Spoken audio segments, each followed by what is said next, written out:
Hello, I'm Colin, and this is another episode of the C&C 5 where we talk about everything that happened yesterday, Wednesday, November 30th, 2022. Let's get right into it with the World Cup.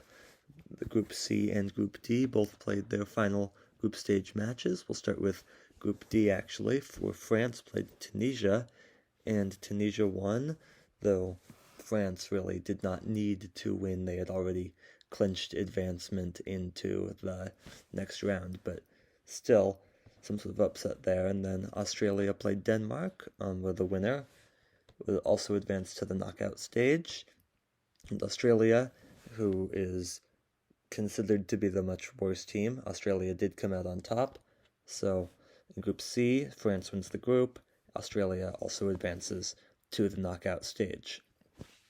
Meanwhile, in Group C, Argentina played Poland, and Argentina won 2-0, and Mexico played Saudi Arabia, where Mexico won 2-1. Now, there was a point pretty late in the game, since they were happening at the same time, where Poland trailed 2-0 and Mexico led 2-0, where Poland and Mexico, they would have been tied on points, goal differential, and goals scored, which would have meant that it would have come down to the fair play tiebreaker, which would have favored Poland because they had less yellow cards so far this tournament.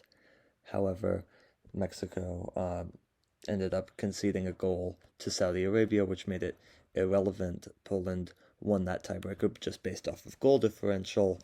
So Poland comes in second in Group C. Argentina comes in first in Group C. So Argentina now will play Australia in the round of 16.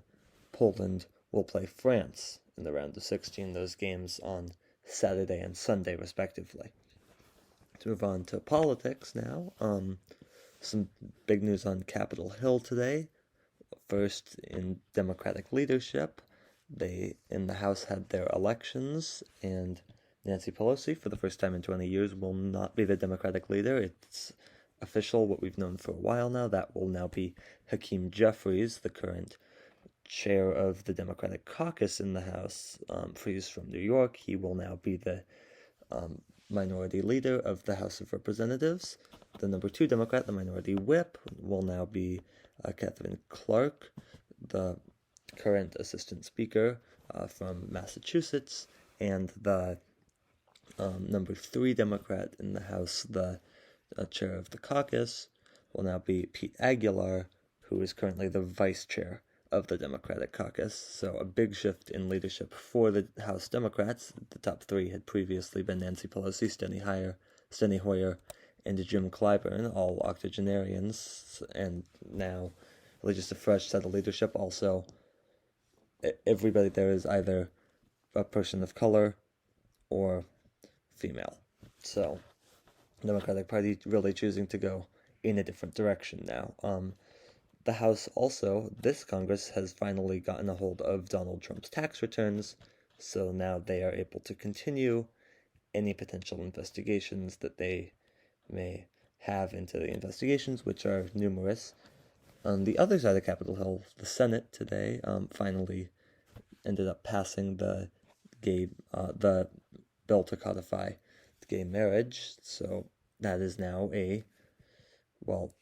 once that gets signed by Biden, that will now be a federal law in case the Supreme Court decides to overturn it, something that could happen, though there's no case before them right now.